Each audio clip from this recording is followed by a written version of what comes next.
Hello and welcome to the Laid Back Game Room, where a guy in his 30s is going to be talking about games from the past. What an original idea! Back when I was growing up, we had a Sega Mega Drive, or Genesis if you live in the States.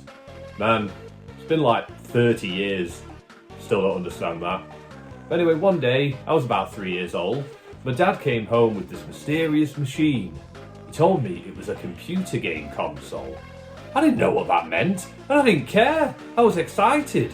The thought of controlling games on the television, it was mind-blowing, dude. Anyway, we had 3 games growing up, and one of them was Ultimate Soccer. And it's football. For 1993, this isn't too bad. But I'm not here to talk about this. I'm here to talk about Castle of Illusion, starring Mickey Mouse. Now, this was one of the first games I ever completed. I've played it a few times over the years, but not for a while. Let's see how it goes. It's probably really easy.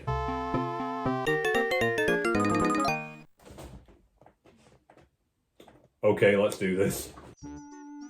All is happy in Mickey and Minnie's world. They're just dancing through the woods, as we all do from time to time. But then, the evil witch Miserabelle comes along and straight up kidnaps Minnie. Our hero Mickey, obviously having none of this, goes stomping right after them to the Castle of Illusion. So before going in, Mickey talks to this old lady outside the castle. At least I think she's supposed to be an old lady. She warns you of the dangers and illusions within. Also mentions that you need to get 7 gems. So, through the first door and here we go. Level 1. So we start off in the forest and immediately hit with some of the happiest video game music I've ever heard. But don't let that fool you. Everything here wants you dead. You've got these little walking trees coming at you. They don't seem too much of a threat at first, but occasionally they'll leap into the air, usually catching you mid-jump when you're trying to get them.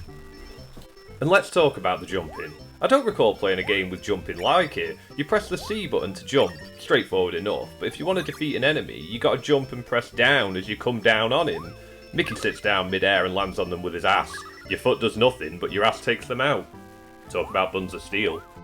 If you look at the bottom of the screen, you'd see everything you'd expect. You've got your power meter, your score, your items. Yeah, you can throw items at the enemies. And you've got, tries? I have played a lot of games in my day, and I have never seen extra life referred to as tries. Makes more sense, I guess. Anyway, you go through different areas of the forest. You've got this part with the giant floating leaves. Then you get to the spooky nighttime forest part. Tell you what, man, this was too much for me at 3 years old. One look at them ghosts, and absolutely not. In hindsight, though, it's really not that difficult. You bounce on the ghost's head to get to the cave, to go through the exit, to fight a giant tree with a face rolling all over the place while throwing acorns at you. Happens all the time. Just avoid him, hit him when the opportunity presents itself, and after you defeat him, you get your first gem, and it's on to level 2. Level 2 is a toy box town. You've got the classic toy soldiers, jack-in-the-boxes, and these crazy clowns on unicycles. As soon as the level starts, you'll come to a door closed with the exit sign. You think you've done it, but no, the door's shut. You've got to climb the stairs. You don't want to climb the stairs, you think you've won, but you haven't. Up the stairs we go. When you reach the top, you find this key. You grab it, and then... Whoa! Remember that exit door from before? Well, that's open now. On we go. When you arrive at the level 2 boss, Christ, I have no idea how to describe it. It's like a birthday present wearing boxing gloves. Every now and then he throws springs at you for no other reason really than to give you a hand. You bounce off his head a few times and then bam, second gem, level 3. Right, in this level, there's this part where you've got to pick the right pit to fall down to ride the water current to the end of the bit. There's another part with a rising water level. But all I want to talk about here is this bloody jump. I died here so many times until I realised there was another path right underneath. I'm an idiot, let's move on.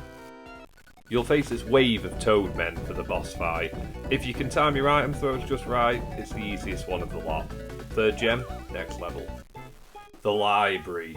Oh my god, the library.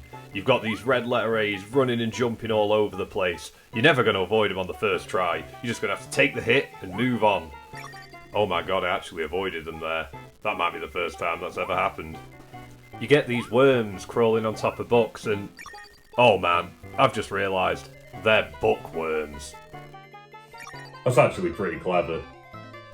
The only place to go next is into this milk bottle, and it's a full-on Candyland in there.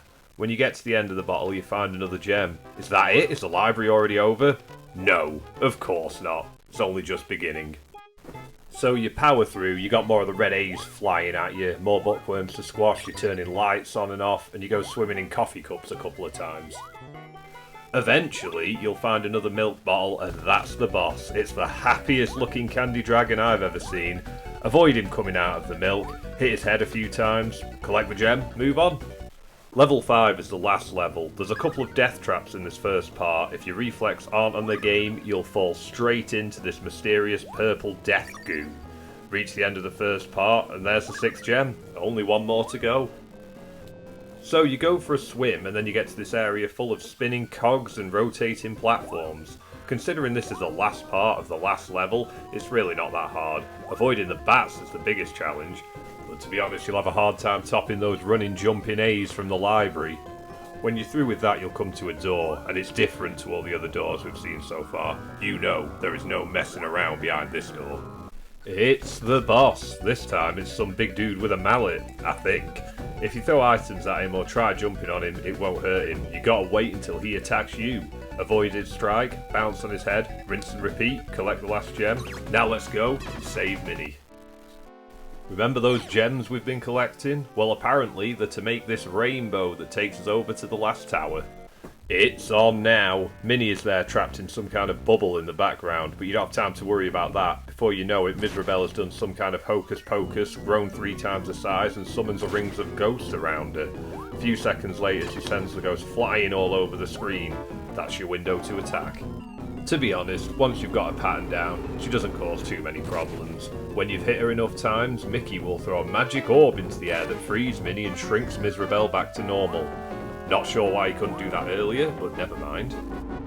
The castle starts falling down, Miserabelle has a change of heart and flies everybody to safety.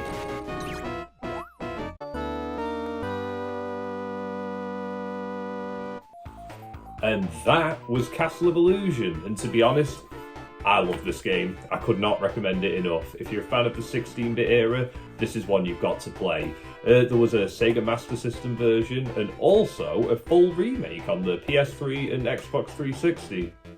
Now, if you remember rightly, I said we had 3 games to start off with when my dad came home with the Mega Drive. I think the other one was quite popular. Anyway, we'll get to it next time.